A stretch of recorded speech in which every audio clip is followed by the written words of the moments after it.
weekends comes the time you can do whatever turns you on, get out and clear your mind. Me, I like football, there's a lot of things around. We line them up together, the footy wins hands down.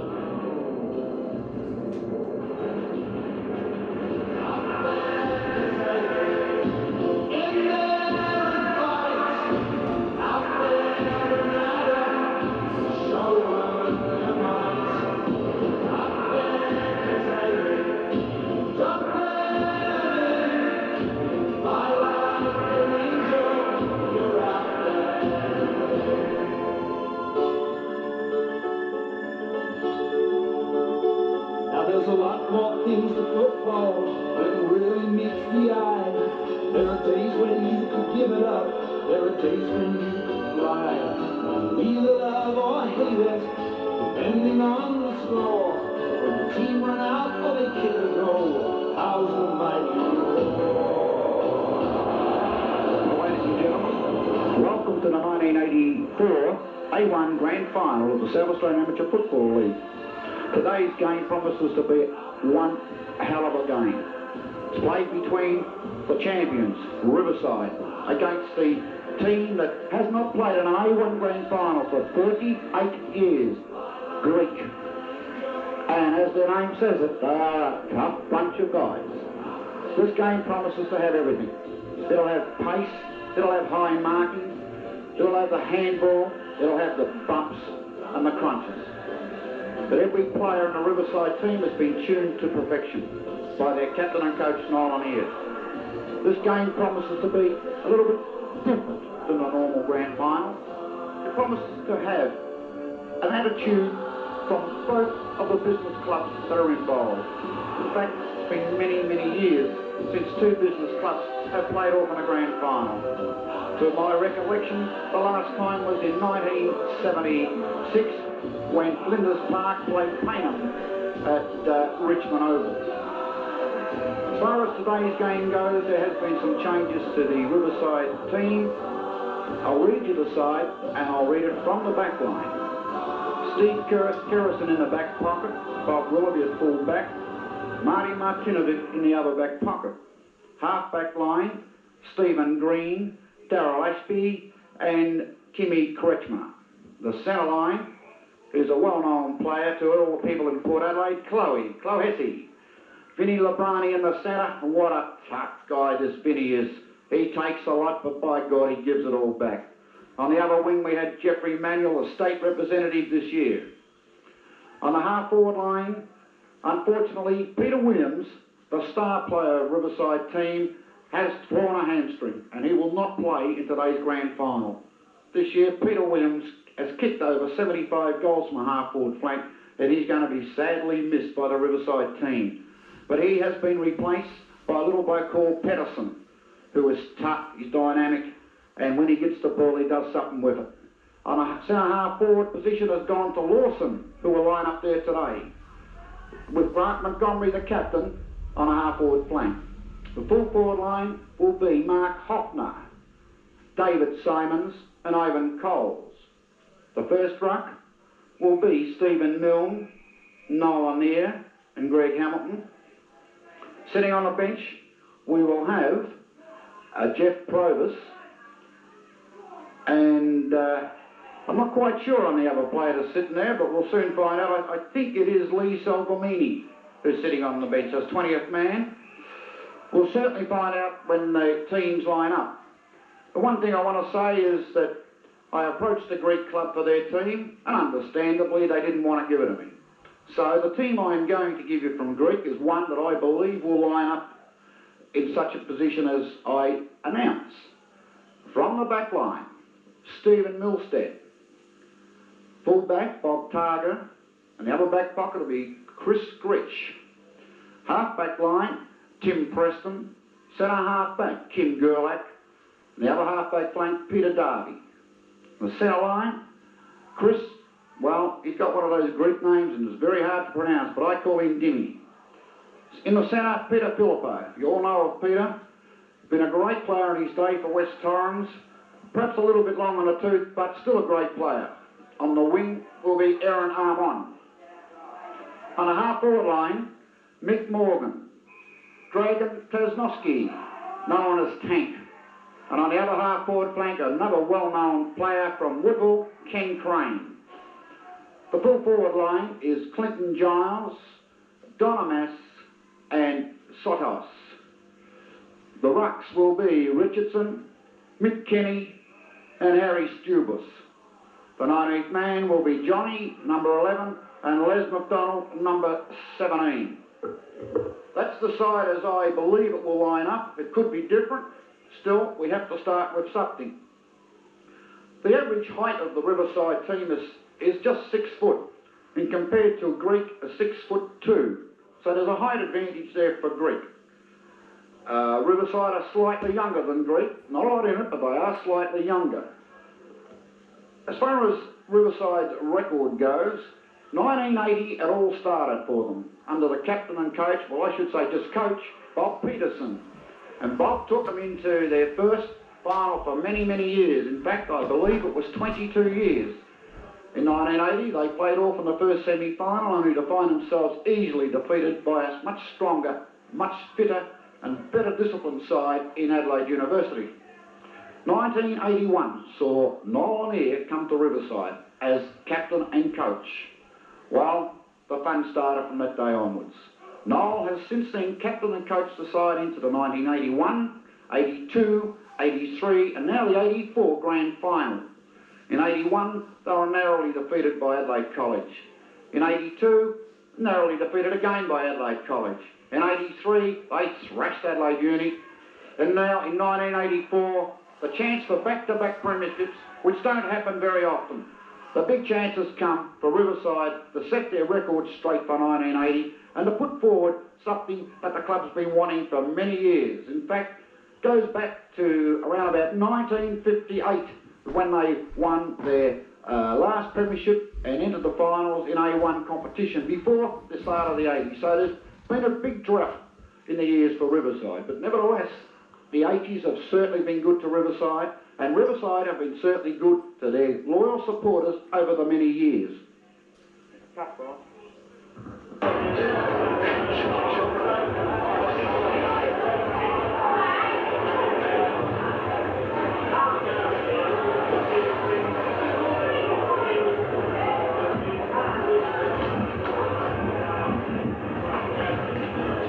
You ready to go? Well, ladies and gentlemen, it's just about ready for the big game to start. I see the Riverside people are out there with their magnificent banner. You know, a lot of credit's got to be given to the ladies at Riverside Football Club, Shirley and all her helpers. What they do every year is just unbelievable. But it's only what you can see outside.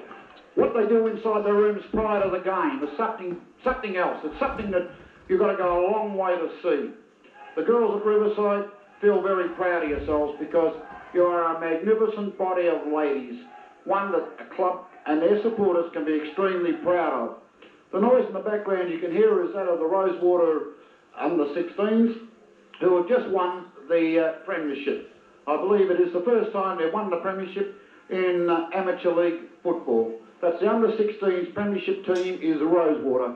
Well, I suppose we have to congratulate them because they're from down Port Way and good footballers are bred down in Port Way, as we know only too well. The Port Adelaide Football Club sets the fine example. Well, it looks like the players are getting ready to come onto the ground. Now have a look at that banner. That's magnificent banner. It's one to be proud of. Burning for back to back. But Greek are the first team out to the ground, and if you can see it, they've got a very small banner. In fact, they can't even fit through it. Still, at least they had one to run through. But there's a banner, the Riverside banner, one that certainly does the club proud.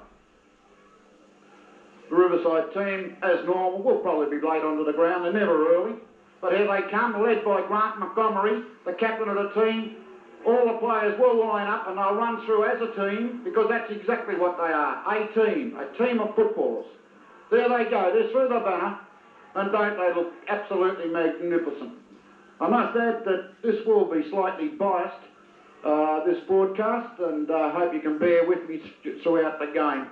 I can assure you all that, as I've said before, it's a magnificent game. The central umpire for today's big grand final is Chris McHappy.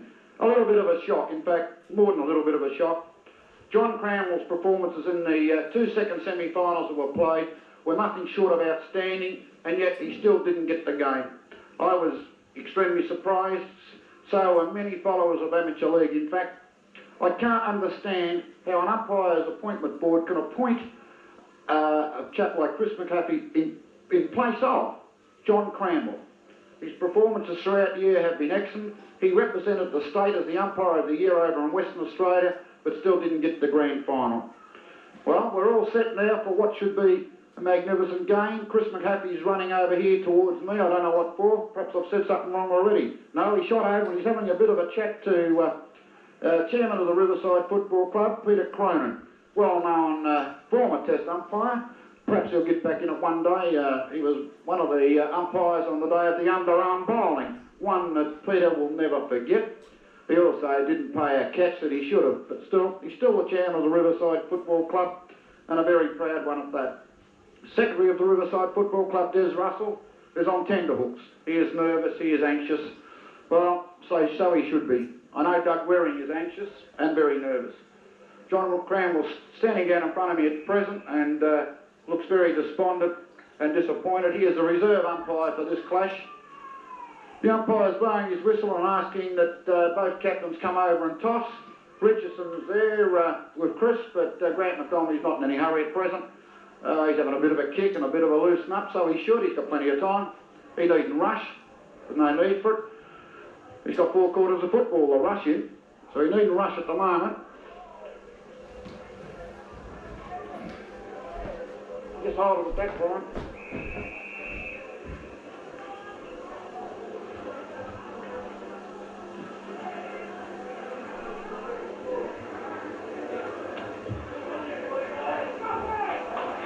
Oh, I didn't know you were sitting there. I've been rubbishing a great deal. You better tell John Cranwell to make sure he listens to this bit. He'll nearly fall over me saying those nice words about him. How do you feel? But? Of course it is, mate. Who won the bloody toss? I missed it. Greek won it. Well, ready to go, right? Well, the toss has been won by Greek, and I'm not quite sure which way they're kicking yet. It would appear that they may be kicking to the grandstand end. We'll have a look in a moment and see how they line up. They're having a little bit of a pep talk at the moment. Riverside are loosening up. You want to see Peter Cronin now. He's walking over with his arms full. Looks like a man that's sitting on top of the world. I only hope that Peter Cronin is sitting on top of the world come 5 o'clock tonight, because if they win, he'll be sitting more than the top of the world. He'll be probably sitting on the throne for a while. You see Tony Hall, he's all pumped up, ready for this big game. Bobby Willoughby, what a tough full-back player he is. Geez, he's tough. I wouldn't like to meet Bobby Willoughby in a dark corner of a night. I'd be frightened of what he'd do to me. Well, Greek are kicking to the grandstand end, and that was the favourite end in the under 16 game. And Norwood seems to always like kicking to the grandstand end in the last quarter of their game, so Riverside will have the use of it in the last quarter. I wonder if they'll be in front like Norwood normally are. Nevertheless, who knows? There's been a bit of a change to the Riverside team. That's a bit of a shock change too. Bubbles is starting on the ball. Shane Lawson, where is he? I can't see the man. Yes, there he is, the big number 14. He is starting at centre half forward. Patterson's on a half forward flank. As I said, Williams was unfit and couldn't be selected. In the centre for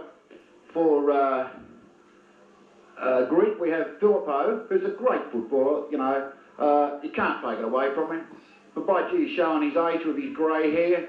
Richardson's put his hand up and said, "Okay, fellas, let's go." Sturvos is right next door to him, and in between those two is Filippo. There goes the siren for the start of the 1984 Grand Final, Riverside versus Greek. The ball's thrown up, and who's the first to get it? Richardson gets the ball, but Vinny's right in there. Greek are going to clear in the centre. He's copped the free kick for round and neck, and it's a fair free kick, and he's gained a 15-metre penalty against Vinny, which I believe is absolutely right. There was nothing wrong with that, and why he got a 15 minute, I don't know. Anyway, it's a long kick straight down by Crane, and it's pushed out by Kerrison, and Greek have got it on the rebound. They handballed over his head, but Kerrison's there again. He intercepts, and Bob Willoughby comes through tough, and he misses it. Greeny's just used his body, and the ball's gone out of bounds. What a tough start, and it's on. Greeny just threw one to the left, and he missed the player. The player's letting Greeny know that you missed me, and the guy I'm talking about is number 19 and number 19 for Greek. The ball's thrown in. Kerrison got it. A handball to number 18, which is Tank. And Tank's kicked it on it straight through the middle. That's the first time they open the blood for Greek. Dragon Tasnuski, he's known as. He came third in the medal, best and fairest. He's a tough player, but a brilliant footballer. One that Riverside's going to have to watch very closely if they are to beat this mob. I've no doubt that was a great goal by Dragon. Oh, Tank, they call him Tank. The ball's back in the centre. Griff Mahaffey in charge. He will throw the ball up. Greek got the benefit of the doubt of a free kick, which I'll agree to it, but 15 metre was definitely not on. The ball's thrown up. This time it was a blind ball. It's picked up in the centre by Vinny. Handball, not a good one in the back to Riverside, and the umpire saw it. And this goes to Darryl Ashby, and he's given him a 15 metre penalty also. I think he's a little bit frightened, Chris McHattie. He's very frightened that this game will get away from him. There's a ball handed back to Darryl Ashby. And a beautiful kick by Darryl, straight down onto the full forward line. Here we've got Simons misses the ball. It's gone through the legs of Creek. It's picked up by Pedersen, who snaps over his shoulder. And it's marked by Grant Montgomery on it. It can only be a goal or a mark. It cannot be a behind. That is a decision that is totally wrong by the umpire. It can only be a mark or a goal, and that should be protested on. And in fact, I have the umpire's coach sitting right behind me, and I will ask him that question at half-time. It can only be a mark or a goal. Anyway, let's go on with it. Riverside scored a point. They've kicked out. It's been marked on the back, in the back pocket by Greek, with David Simons on his mark. It's not a very good kick. It's a shocking kick, in fact. And Riverside have got a big chance here. In the back to Manuel. He's seen it, and he's played it. Jeffrey Manuel will go back. He's a beautiful long kick, this lad. If he gets behind it, he'll put it right into the 10-yard square. In fact, he should nearly score. He short passed it. Hamilton left on his own. Loose football, Greek. Very loose football. Hamilton will goal. I'd be very surprised if he doesn't. Very loose football.